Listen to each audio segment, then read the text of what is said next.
സ്നേഹിതരെ, സദൃശവാക്യ പുസ്തകത്തിൻ്റെ തുടർച്ചയായ പഠനത്തിൽ ഏർപ്പെട്ടിരിക്കുന്ന നാം ഇന്ന് അല്പസമയം ഒരുമിച്ച് ധ്യാനിക്കുവാനായി സദൃശവാക്യങ്ങൾ 14 അധ്യായം അതിൻ്റെ 34 വാക്യത്തിലേക്ക് നമുക്ക് നമ്മുടെ ശ്രദ്ധയെ തിരിക്കാം. നീതി ജാതിയെ ഉയർത്തുന്നു, പാപമോ വംശങ്ങൾക്ക് അപമാനം.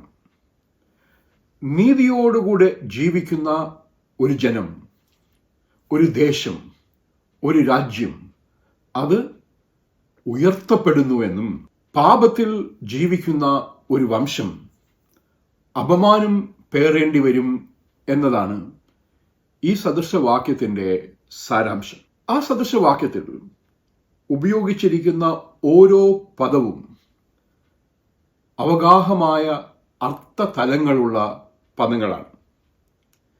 നീതി, സദേഖ എന്ന എബ്രായ പദം, റൈച്ചസ്നെസ്, ദൈവമുമ്പാകെ നിവർന്നു നിൽക്കുവാൻ കഴിയുമാറ് ഉള്ളൊരു ജീവിതം, മനുഷ്യനുമായി നിരപ്പിൻ്റെ ഒരു ജീവിതം, ആരുടെ മുന്നിലും ലജ്ജയോടെ കുനിഞ്ഞു നിൽക്കുവാൻ അവസരമൊരുക്കാത്ത ജീവിതം, മറിച്ച് ഓരോരുത്തരും അവരുടെ ഉത്തരവാദിത്വങ്ങൾ എന്താണ് എന്ന് തിരിച്ചറിഞ്ഞ് ആ ഉത്തരവാദിത്വങ്ങളെ നിറവേറ്റുന്ന ജീവിതം, ധർമ്മബോധത്തോടുകൂടിയുള്ള ജീവിതം.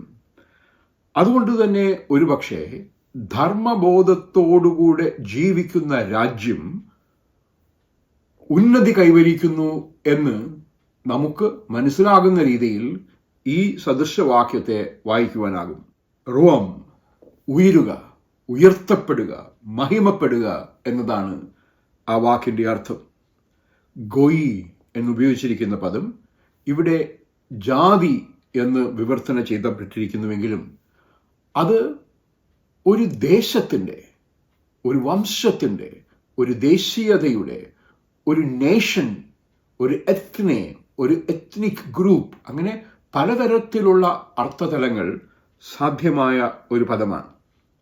താര, പാപം, തിന്മ, അത് ഒരു വ്യക്തിയുടെ തിന്മ മാത്രമല്ല, ഒരു സമൂഹം ചെയ്യുന്ന തിന്മ, അത് അപമാനഭാരത്തോടുകൂടി തലമുറകൾ ഓർക്കേണ്ടുന്ന അനുഭവമായി മാറും എന്ന് നാം തിരിച്ചറിയണം. ഒരു ദേശത്തിൻ്റെ അധിപതി നീതിയോടുകൂടി ദേശം ഭരിക്കുകയാണെങ്കിൽ തലമുറകൾ ആ ദേശത്തിൻ്റെ ഉന്നതിയെക്കുറിച്ച് ഓർക്കുകയും ആ നീതിപതിയെ, ആ രാജാവിനെ ആദരവോടുകൂടി ഓർക്കുകയും ചെയ്യും.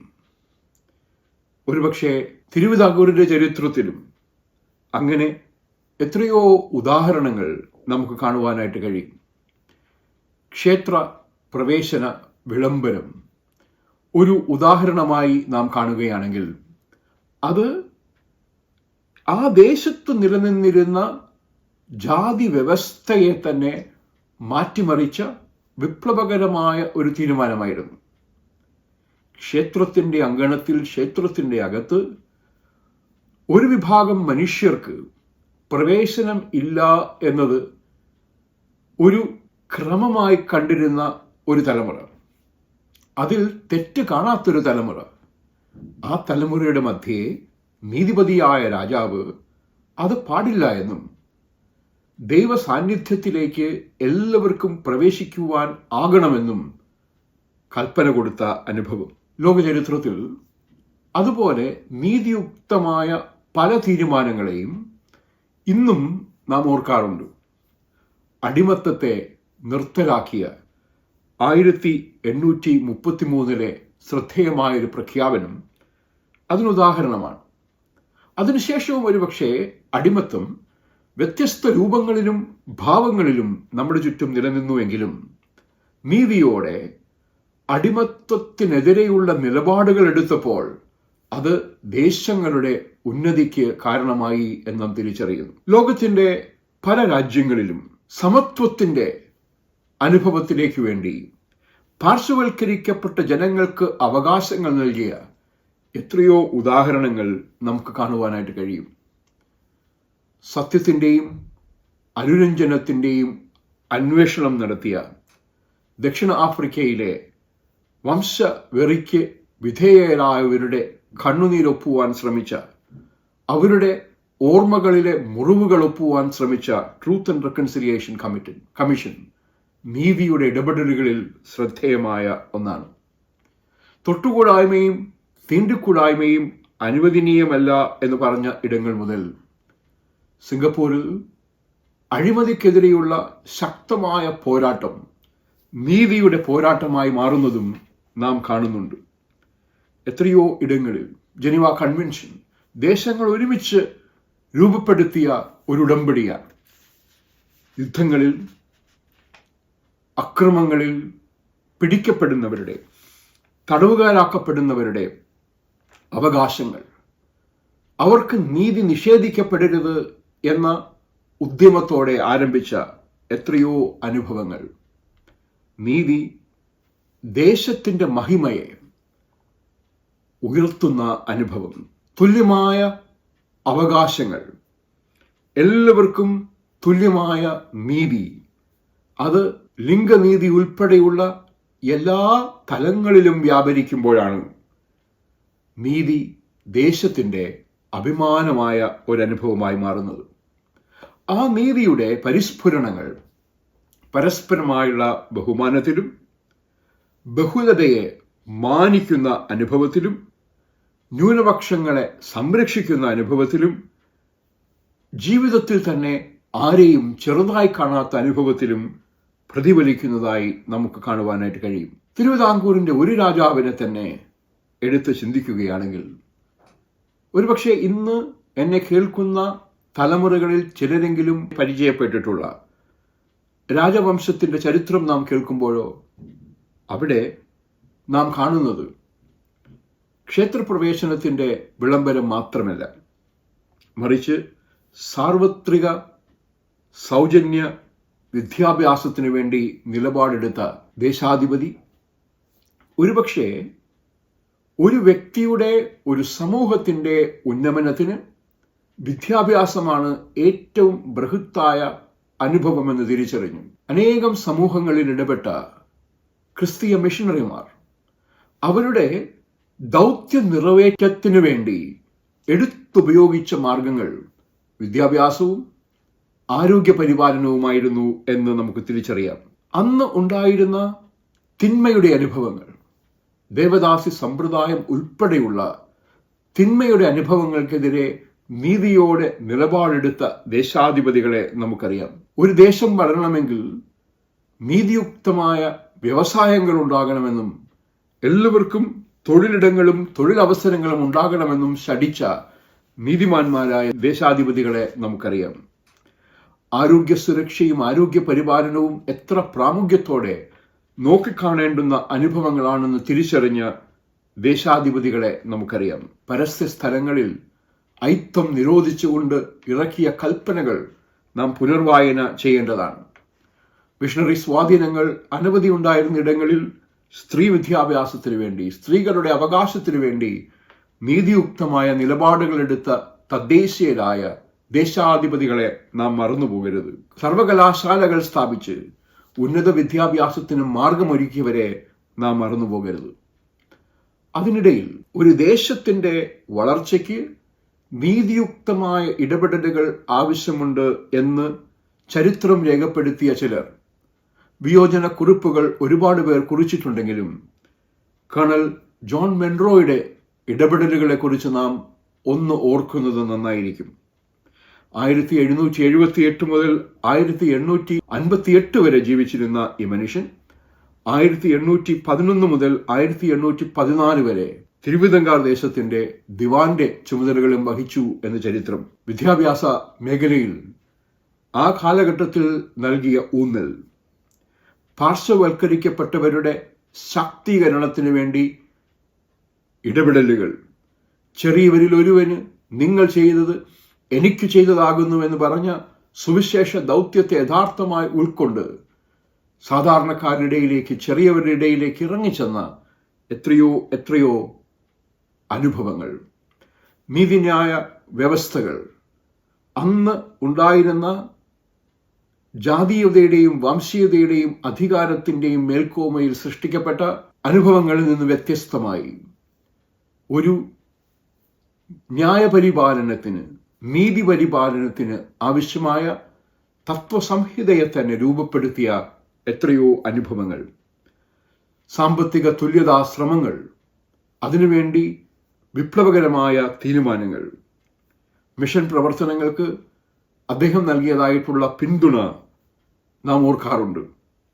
അടിസ്ഥാന സൗകര്യ വികസനം, അടിസ്ഥാന വിദ്യാഭ്യാസം, സാമൂഹിക തിന്മകൾക്കെതിരെ ശക്തമായ നിലപാടുകൾ, തദ്ദേശ സ്വയംഭരണ അവകാശമാണ് വളർച്ചയ്ക്ക് നിദാനമെന്ന് ആദ്യമേ കണ്ടെത്തിയ എത്രയോ എത്രയോ അനുഭവങ്ങൾ. ഇവിടെയാണ് നീതിയോടുകൂടെ ഇടപെടുവാൻ കഴിയുന്നവർ ഉള്ളിടത്ത് ദേശം പുഷ്ടി പ്രാപിക്കുന്നു, ദേശം നന്മ പ്രാപിക്കുന്നുവെന്ന് ജ്ഞാനി ഒരുപക്ഷെ രാജതലമുറയെ, ഒരുപക്ഷെ എല്ലാവരെയും ഓർമ്മിപ്പിക്കുന്നത് ശ്രദ്ധേയമാകുന്നത്. അതിൻ്റെ മറുവശവും നാം വിസ്മരിക്കരുത്. പാപം വംശങ്ങൾക്ക് അപമാനമായി മാറുന്നുവെന്ന് ഓർമ്മപ്പെടുത്തുകയാണ്. ദേശങ്ങളെ ബാധിച്ച എത്രയോ എത്രയോ തിന്മയുടെ അനുഭവങ്ങൾ ഇന്നും നമുക്ക് കാണുവാനായിട്ട് കഴിയും. ജാതി വ്യവസ്ഥ, ലിംഗഭേദം, വംശീയത, ദേശീയത, വിദേശവാദം, എത്രയെത്ര അനുഭവങ്ങൾ. ചിലയിടങ്ങളിൽ ദേശങ്ങളെ തന്നെ കാർന്നു തിന്നുന്ന അഴിമതിയും സ്വജനപക്ഷപാതവും. അത് ഒരു ദേശത്തിൻ്റെ കഥ പറഞ്ഞാലും ചിലപ്പോൾ ചില സഭകളുടെ കഥ പറഞ്ഞാലും അഴിമതിയുടെ ആഴക്കയത്തിൽ മുങ്ങിപ്പോയ നേതൃത്വത്തിൻ്റെ ദയനീയ ചിത്രം വേദനയോടെ നാം കാണുന്ന അനുഭവം. ന്യൂനപക്ഷങ്ങളെ അരക്ഷിതാവസ്ഥയിലേക്ക് തള്ളിവിടുന്ന തിന്മയുടെ എത്രയോ അവകാശങ്ങൾ രാഷ്ട്രീയവും മതവും ചേർന്ന് വരുമ്പോഴുള്ള വിഷലിപ്തമായ സാഹചര്യങ്ങളെ സൃഷ്ടിച്ച് മതത്തിൻ്റെ പേരിൽ ആളുകളെ കൊന്നൊടുക്കുന്ന അനുഭവങ്ങൾ.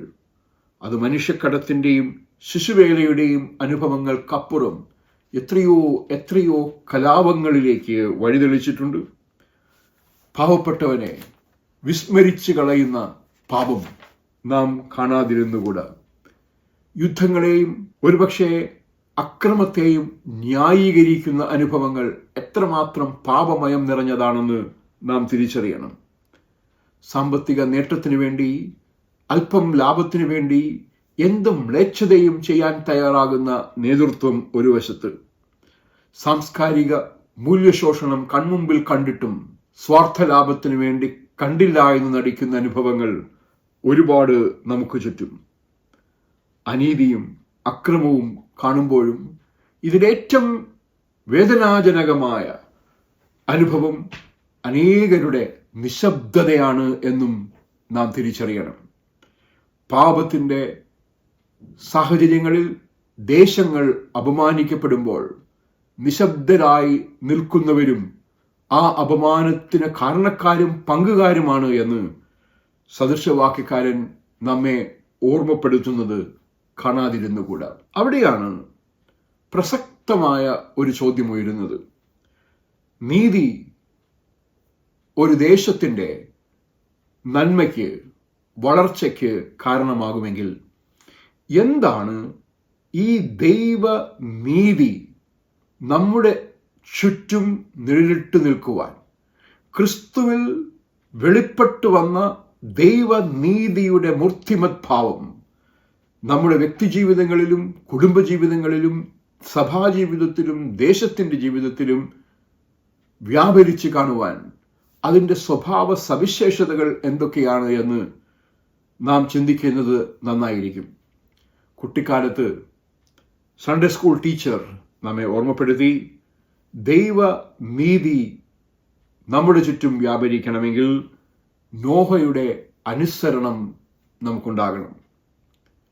തിന്മ ചുറ്റും കാണുമ്പോൾ തിന്മയുടെ സാഹചര്യങ്ങളിൽ നാശത്തിൻ്റെ അനുഭവം മുൻകണ്ട് പെട്ടകമുണ്ടാക്കുവാൻ നോഹയോട് കൽപ്പിച്ചപ്പോൾ അതുവരെ പ്രളയങ്ങൾ സർവം നശിപ്പിച്ചിട്ട് സർവസംഹാര താണ്ഡവമാടിയ അനുഭവമില്ലാതിരുന്നിട്ടും നോഹ അനുസരിക്കുന്ന അനുഭവം, ദൈവ ശബ്ദത്തെ കേൾക്കുവാനും അനുസരിക്കുവാനും ദൈവ നിയോഗങ്ങൾക്കൊത്തവണ്ണം ജീവിതം ക്രമീകരിക്കുവാനും ശ്രമിക്കുമ്പോഴാണ് നീതി വ്യാപരിച്ചു വരുന്നത്. അതുപോലെ തന്നെ പ്രധാനപ്പെട്ടതാണ് അബ്രഹാമിൻ്റെ വിശ്വാസം. വിശ്വാസത്താൽ അബ്രഹാം ദൈവത്തിൻ്റെ വിളി കേട്ടപ്പോൾ എവിടേക്ക് പോകുന്നുവെന്ന് പോലും വ്യക്തമായ ബോധ്യവും ധാരണയുമില്ലാതെ ഇറങ്ങി പുറപ്പെട്ടതായി തിരുവചനം നമ്മെ ഓർമ്മപ്പെടുത്തുന്നു.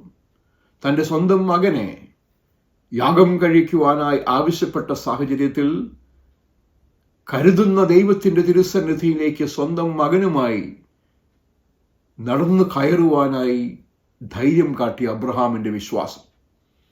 ആ അടിയുറച്ച വിശ്വാസമാണ് നീതി സാധ്യമാക്കുന്ന അനുഭവം. യോസേഫിൻ്റെ വിശുദ്ധി, തെറ്റു ചെയ്യുവാനായി തിന്മ ചെയ്യുവാനായി പുത്തിഫേറിൻ്റെ കൊട്ടാരത്തിലെ പ്രമുഖ മുതൽ അനവധി പ്രലോഭനങ്ങൾ അവൻ്റെ ജീവിതത്തിൽ ഉണ്ടായിട്ടും ആ പ്രലോഭനങ്ങളിൽ വീണുപോകാതെ സത്യത്തിനു വേണ്ടി നീതിക്കു വേണ്ടി നിലനിൽക്കുവാനായി തയ്യാറായ യോസേഫിൻ്റെ വിശുദ്ധിയാണ് ഇന്ന് നീതിയുക്തമായ ദേശങ്ങൾക്ക് അടിസ്ഥാന ശിലയാകേണ്ടത്. മോശയുടെ നീതിബോധം, ജനങ്ങൾ നീതിയോടുകൂടി ജീവിക്കുവാനായി ദൈവശബ്ദം കേട്ട് 10 കൽപ്പനകളും ന്യായപ്രമാണങ്ങളും ആവർത്തനവും നൽകുന്ന അനുഭവം മാത്രമല്ല, ദൈവ തിരുസന്നിധിയിൽ നിന്ന് ജനം അകന്നുപോയപ്പോൾ, ഹൃദയം കഠിനപ്പെട്ടപ്പോൾ, തൻ്റെ കരങ്ങളിലിരുന്ന കൽപ്പനകൾ നിറഞ്ഞ പലകയുമായി കടന്നു വന്ന് കണ്ട കാഴ്ച കണ്ടിട്ട് ആ കൽപ്പനകളെ ഇറഞ്ഞ് ഒടിച്ചതായിട്ടുള്ള നീതിബോധത്തിൻ്റെ പ്രതിഫലനമുണ്ടല്ലോ, ആ നീതിബോധമാണ് ഒരു ദേശത്തിൻ്റെ നന്മയ്ക്ക് അനിവാര്യമായി മാറുന്നത്. രൂത്തിൻ്റെ വിനയവും എസ്തേറിൻ്റെ പ്രതിബദ്ധതയും നാം കാണാതിരുന്നുകൂടാ. തൻ്റെ ജനം നാശത്തിൻ്റെ വക്കിലാണെന്നറിഞ്ഞ എസ്തേർ രാജതിരുസന്നിധിയിലേക്ക് വിളിക്കപ്പെടുവാനായിട്ടുള്ള ഊഴം കാത്തിരിക്കാതെ ഞാൻ നശിക്കുന്നുവെങ്കിൽ നശിക്കട്ടെ എന്ന് ഉറച്ചുകൊണ്ട് തൻ്റെ സ്വാർത്ഥതയല്ല, തൻ്റെ സ്വാർത്ഥലാഭങ്ങളല്ല, തൻ്റെ സ്വാർത്ഥ സ്ഥാനങ്ങളല്ല, മറിച്ച് തൻ്റെ ജനത്തിൻ്റെ നന്മയാണ് ഏറ്റവും പ്രമുഖം എന്ന് കണ്ട് രാജതിരുസന്നിധിയിലേക്ക് ചെന്ന എസ്തേറിൻ്റെ പ്രതിബദ്ധതയാണ് ഈ നീതിയുടെ അടിസ്ഥാനം. ദാവീദിൻ്റെ അനുതാപം. തെറ്റുകൾ മനുഷ്യ സഹജമാണ്. തെറ്റുകൾ നമ്മുടെ ജീവിതത്തിൽ സംഭവിക്കുമ്പോൾ മനുഷ്യ സഹജമായ ഈ തെറ്റുകൾ ന്യായീകരിക്കുവാൻ ശ്രമിക്കാതെ അയ്യോ ഞാൻ അരിഷ്ടപാപി എന്ന് പറഞ്ഞ് ദൈവതിരുസന്നിധിയിൽ കടന്നു വന്ന് മാപ്പിരക്കുവാൻ ശ്രമിച്ച ദാവീദിന്റെ അനുതാപമാണ് നീതിയുക്തമായ ജീവിതത്തിന്റെ നിധാനം. നല്ല ശമരിയക്കാരന്റെ സഹാനുഭൂതി. വീണുകിടക്കുന്നവനെ കണ്ടിട്ട് കാണാത്തവനെ പോലെ നടന്നുപോയവനല്ല നല്ല ശമരിയക്കാരൻ. നിന്ന് താങ്ങി എഴുന്നേൽപ്പിച്ച് മുറിവുകൾ കെട്ടി സത്രത്തിലെത്തിച്ച് ചികിത്സിച്ച് ഉത്തരവാദിത്വം ഏറ്റെടുക്കുന്ന അനുഭവം. എന്നാൽ നീതിയുക്തമായ ദൈവരാജ്യത്തിൻ്റെ അടിസ്ഥാന ശില യേശു ക്രിസ്തുവാണ്. യേശു ക്രിസ്തുവിലൂടെ ലഭ്യമായ യേശുവിൻ്റെ ത്യാഗമാണ്. അവനു വേണ്ടി സ്വന്തം ജീവൻ ത്യജിക്കുവാൻ തയ്യാറാകുന്ന ത്യാഗമാണ് നീതിയുടെ അടിസ്ഥാന ശിലകളിൽ ഏറ്റവും പ്രധാനപ്പെട്ടത്. വേദപുസ്തകത്തിന്റെ ഈ പശ്ചാത്തലം നാം ചിന്തിക്കുമ്പോഴും ഈ സദൃശവാക്യം ചരിത്രത്തിലേക്ക് നാം തിരിഞ്ഞു നോക്കുമ്പോൾ പാപപങ്കിലമായ പ്രവർത്തനങ്ങളിൽ ഏർപ്പെട്ട ദേശങ്ങൾ ഇന്നും ആ പാപത്തിൻ്റെ അപമാന ഭാരത്തിൽ ജീവിക്കുന്നത് നമുക്ക് ചുറ്റും കാണുവാൻ കഴിയുന്നില്ലയോ? കുരിശുയുദ്ധങ്ങളും രാഷ്ട്രീയ മത കൂടിക്കുഴച്ചിലിൽ നടന്ന മതയുദ്ധങ്ങളും അത് കാരണമുണ്ടായ മതസ്പർദ്ധയും എത്രയെത്ര ജീവിതങ്ങളെയാണ് നശിപ്പിച്ചത്. എത്രയെത്ര വേദനാജനകമായ അനുഭവങ്ങളിൽ കടന്നുപോയി ദൈവത്തിൻ്റെ പേരിൽ യുദ്ധം ചെയ്ത മനുഷ്യൻ. ദൈവത്തിൻ്റെ പേരിൽ മനുഷ്യനെ കൊന്ന മനുഷ്യൻ, ദൈവത്തിൻ്റെ പേരിൽ ദേശങ്ങൾ പിടിച്ചടക്കിയ മനുഷ്യൻ, ദൈവത്തിൻ്റെ പേരിൽ അനേകരെ അപമാനിച്ച മനുഷ്യൻ. അപമാനകരമല്ലയോ പാപത്തിൻ്റെ ആ ഇടപെടലുകൾ? യുദ്ധങ്ങൾ എത്ര രൂപങ്ങളെടുത്തു. ഗറില്ല യുദ്ധം മുതൽ ഒപ്പിയം യുദ്ധങ്ങൾ വരെ എത്ര തലമുറകളാണ് ഇല്ലായ്മ ചെയ്യപ്പെട്ടത്. അതൊരു പക്ഷേ എത്രയോ ഇടങ്ങളിലെ വംശഹത്യകളിലേക്ക് വഴി നടത്തി. എത്രയെത്ര മനുഷ്യജന്മങ്ങളാണ് അറ്റോമിക് ബോംബുകളിലൂടെ, ബയോളജിക്കൽ വെപ്പണുകളിലൂടെ ഇല്ലായ്മ ചെയ്യപ്പെട്ടത്. ആ അപമാന ഭാരം പേറി തലമുറകൾ ജീവിക്കുന്ന അനുഭവം.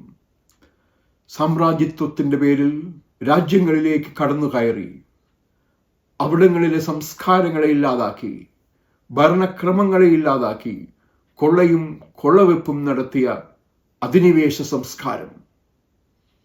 തിരിഞ്ഞു നോക്കി ആ അധിനിവേശ സംസ്കാരത്തിൻ്റെ ഭാഗമായി അവർ കാട്ടിക്കൂട്ടിയ ക്രൂരതകൾക്ക് എത്ര മാപ്പ് പറഞ്ഞാലും തീരില്ല എന്ന തിരിച്ചറിവ്.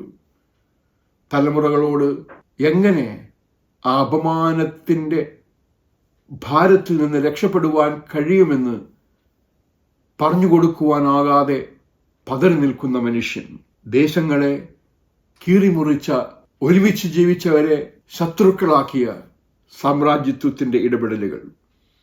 ചിലയിടങ്ങളിൽ അത് വംശവെറിയുടെ രൂപമെടുത്തത് നമുക്കറിയാം. ഇന്നും ദക്ഷിണാഫ്രിക്ക തുടങ്ങിയ രാജ്യങ്ങളിൽ അപ്പർത്തായിഡിൻ്റെ കാലഘട്ടത്തിലുണ്ടായിരുന്ന പാപപങ്കിലമായ ഇടപെടലുകളെക്കുറിച്ച് അപമാനഭാരത്തോടെ ജീവിക്കുന്ന തലമുറകളെ നമുക്ക് കാണുവാനായിട്ട് കഴിയും. ഏറ്റവും പ്രധാനപ്പെട്ടത് സൃഷ്ടിക്ക് നേരെ ഉയർന്നതായിട്ടുള്ള എത്രയെത്ര അപകടകരമായ ഇടപെടലുകളാണ് എന്ന് നാം തിരിച്ചറിയണം. ജനങ്ങളോട് ചെയ്ത പാപം, ജനങ്ങൾ ചെയ്ത പാപം, അധിനിവേശ സംസ്കാരങ്ങളെക്കുറിച്ച് നാം വിലയിരുത്തുമ്പോൾ ഒരു ദേശത്തിലേക്ക് കടന്നു കയറി ആ ദേശത്തിലെ ആദിവാസികളെ, ആ ദേശത്തിൻ്റെ യഥാർത്ഥ ഉടമകളെ, യഥാർത്ഥ അവകാശികളെ പരാജയപ്പെടുത്തി സാമ്രാജ്യങ്ങളിൽ നിന്ന് വന്നവർ ആ ദേശങ്ങളിൽ പാർപ്പ് ആരംഭിച്ചത് ചരിത്രം. ആ ദേശത്തിൻ്റെ യഥാർത്ഥ അവകാശികളിൽ നിന്ന് സർവം കവർന്നെടുത്തത് ചരിത്രം. അവരെ എത്രയെത്ര രീതികളിലാണ് ഉന്മൂലനാശം ചെയ്തത് എന്നത് ചരിത്രം. വന്നു കയറിയവർ തദ്ദേശീയരോട് ചെയ്ത ക്രൂരതകളെ ഓർത്ത് ഇന്ന് എത്രയോ ഇടങ്ങളിൽ നീതിയുടെ വിലാപങ്ങൾ നമുക്ക് കേൾക്കുവാനായിട്ട് കഴിയും. എന്നാൽ ഇന്നും തദ്ദേശീയരുടെ അവകാശങ്ങളെ ചോദ്യം ചെയ്യുമ്പോൾ, ആ തിരിച്ചറിവിൽ ഉണ്ടാക്കപ്പെട്ട ഉടമ്പടികളെ ചോദ്യം ചെയ്യുമ്പോൾ, മനുഷ്യരുടെ പ്രതിരോധത്തിൻ്റെയും പ്രതിഷേധത്തിൻ്റെയും ശബ്ദം നമുക്ക് ചുറ്റും മുഴങ്ങിക്കേൾക്കുന്നത് നാം കാണാതിരുന്നുകൂടാ. ന്യൂസിലൻഡ് പാർലമെന്റിലെ ഹക്ക പ്രതിഷേധ രീതി നാം കണ്ടിട്ട് അധിക നാൾ ആയിട്ടില്ലല്ലോ.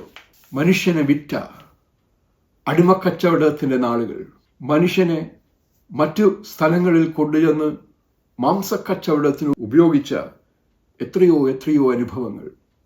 ഇന്ന് യുദ്ധങ്ങളുടെയും ഭീതിതമായ ഇടപെടലുകളുടെയും പശ്ചാത്തലത്തിൽ അഭയാർത്ഥികളായി, പലായന സമൂഹങ്ങളായി ജീവിക്കുന്ന എത്രയോ എത്രയോ പേർ പാപമോ വംശങ്ങൾക്ക്, തലമുറകൾക്ക് അപമാനമായി നിലനിൽക്കുന്നു എന്ന് നാം തിരിച്ചറിയണം.